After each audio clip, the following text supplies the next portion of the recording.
VigilanteWilliamson here with thoughts, questions, statements, and that sort of thing about single mothers. I was raised by a single mother. You know, I love my mom, love your mom. If you happen to listen to this video, a lot has been made about single mothers and the choices they make to become single mothers. I saw a post on Instagram, that's what inspired this video. And to be honest, the woman was being intentionally obtuse, but so were some of the men in the comments. It was something criticizing the criticism of women's choices, saying, and I can't remember exactly because, you know, Instagram, Reels, it's basically TikTok and Shorts. You just scroll through a bunch of shit and it all brain rots, right? But it was criticizing the criticism about women's choice, saying, hey, a lot of men lie, which men do.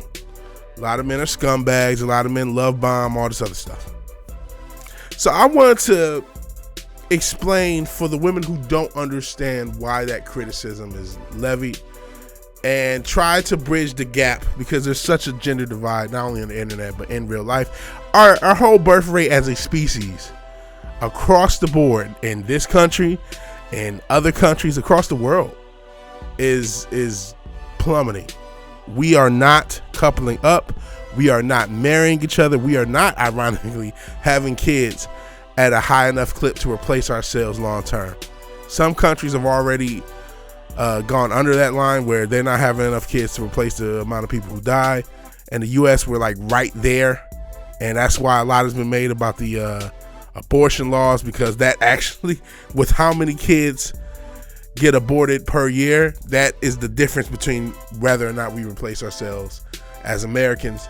It's very close. Like, we are in a bad way with the gender divide and the impact on society across many different cultures. This is not just a Western problem anymore. This is absolutely a problem in Asia. This is absolutely a problem in South America and other places. So I want to bridge that divide. I don't want the human species to get extinct based upon like the internet and based upon, obviously, economics are a huge factor as well.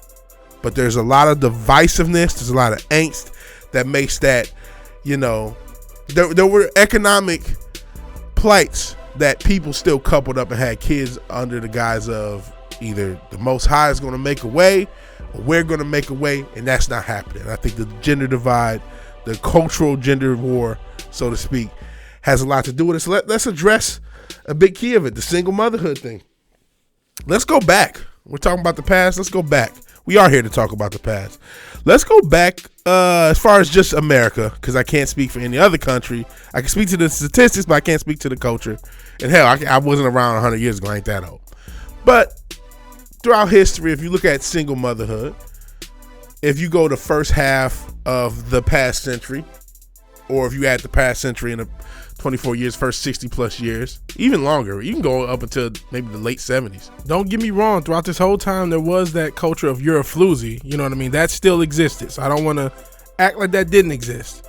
But as far as the view of single motherhood, there was a lot more of a sympathetic view. And when it comes to that, a lot of reason was the wars, right?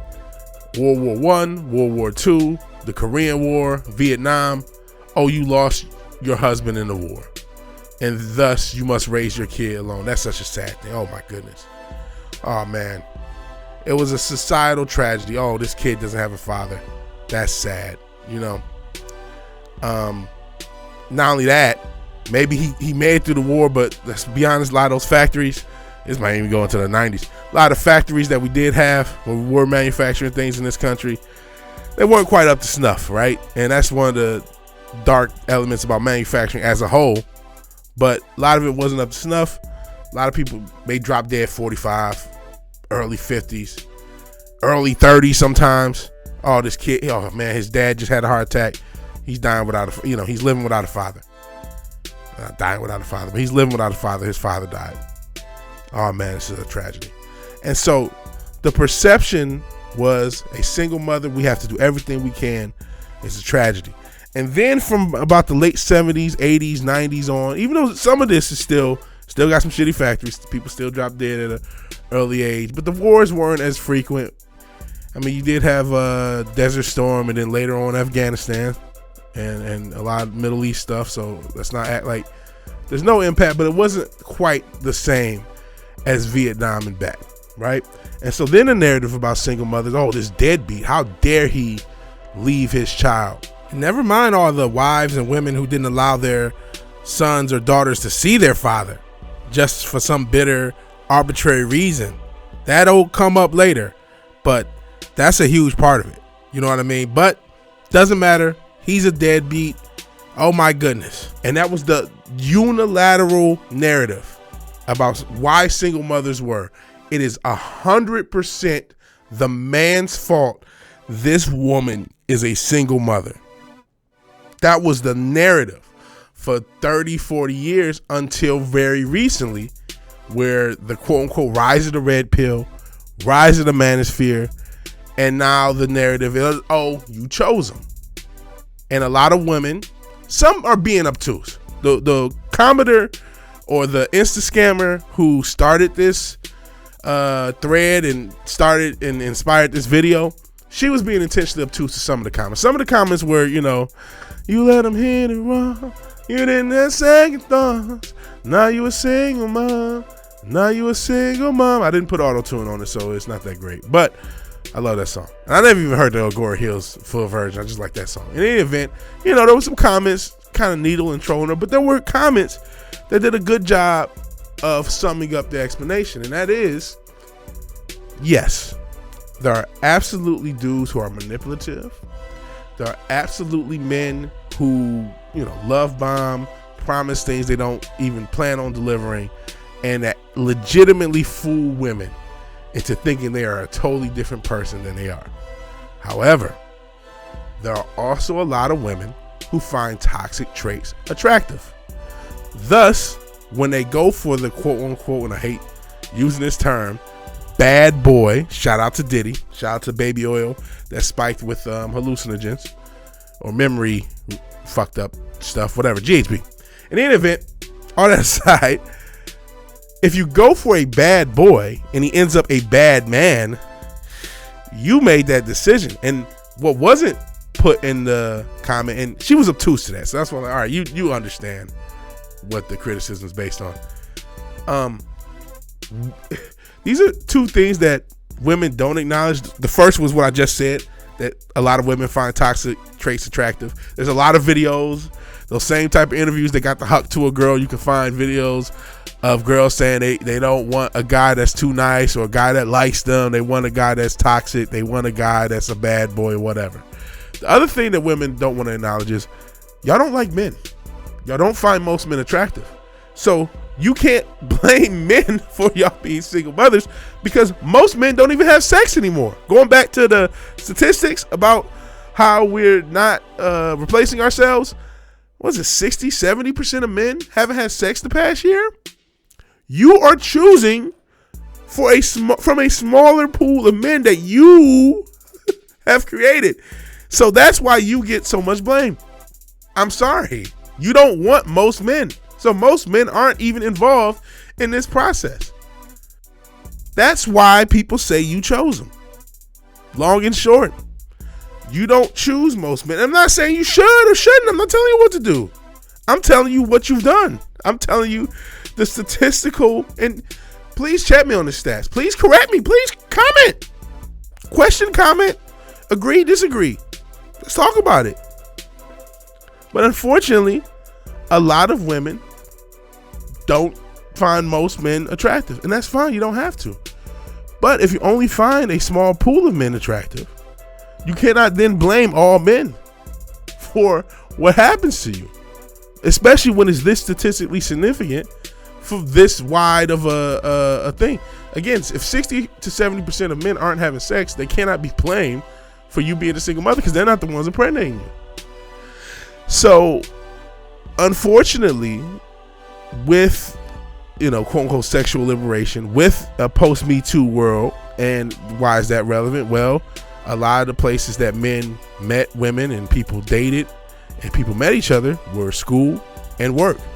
And in the post Me Too world, that's not a thing. And then friends was another big one. In the post pandemic world, where no one has friends for real, that's not a thing. And that was necessary because you got to meet someone without being attracted to them or them being attracted to you, and thus guiding and disrupting the learning about how somebody is. You got to figure out how somebody is before even thinking about a relationship. If you work with them, or if you go to school with them, or if you meet them through a friend group and then hang out enough times, you get to experience being around them. You get a pre-test that you no longer get if you're just using their Instagram. You don't know how somebody is from their Instagram or from their TikTok or Snapchat or whatever the fuck social media the kids use. Do people still use Snapchat? I never did. I'm old as shit. But you don't get that. So literally, the only men who get the possibility of impregnating you have to fit certain criteria. All other men, some of which you might actually like, ladies. Some of which, not all of us are all lame and toxic. I'm a fucking man child. I got like action figures there all around. Probably not me, but you might like some of the other dudes, right? You might like them, and you're not giving them a chance because your dating criteria is what it is. A lot's been made about women high standards. Women don't actually have high standards. They project, I need a guy who makes $6 million, but then they settle for the guy who gives them the most tingles that they can actually meet, or that are in their DMs. That's what ends up happening. So, long and short, why are women blamed for who you choose? Because you don't choose most men. You don't like most men. I'm not telling you what to do. You can do what you want. You can keep doing this. It doesn't matter. I'm gonna be dead in 60 years anyway, right? I'm just giving my insight to it. I'm just trying to help. I'm not trying to blame women like y'all bad and you need to date the incels or we'll rock. No. If you don't want, I'm not saying of that 80%, all of that 80% that you don't choose deserve to find a girl. Probably half of them don't. I'm probably in that half. No cap, right? This ain't about me. I'm just trying to clarify, why do men say you chose them? Because you don't choose most men. You don't like most men, and you like toxic traits. And unless y'all acknowledge this, you will continue to be single mothers. That's just the reality. Unless y'all say, you know what? I did go for the guy who was flashy. I did go for the dope dealer. I did go for the whatever the case may be. The guy who showed no responsibility as an adult. And I knew that he was clueless and toxic. I had friends tell me he was this, that, and the third, and I ignored them. Unless women make that personal, and I hate to say the word, unless women have that personal accountability, single motherhood is going to continue. Marriage is going to continue to fall. And again, I'm just trying. I may have failed at this attempt. We're 13 minutes in, maybe shorter with all the editing because I make mistakes. But that's why you don't like most men, and there's a significant percentage of you girls who find toxic traits attractive. So if you want to be tingles oriented with how you pick men, it is what it is. Also, never forget that a lot of women, and I meant to do this earlier in the video, it's the end of the video, but I'm doing it now. A lot of women make themselves singular as far as the raising of the kids than they need to be. Oh, you don't need to see your father. He's this, he's that. So you're sitting there making a relationship even worse. And I don't just mean a relationship as far as you and that person. Okay, you guys aren't in a individual relationship, but you both have to raise your children. And so now that person can't see their father, and or they're getting talked down to, talked bad to when they want to be in their life. This is another reason we put so much onus and criticism on the women, because you're making it worse. We know that happened back then. We know it's happening now. And again, I know the word has become a buzzword, accountability. And I probably solved nothing. In any event, because no one's even going to watch this video. In any event, if you like the video, like it, share it, subscribe, comment. Please comment. I'm sure I already got comments. Tell me how you feel. I appreciate it. Peace.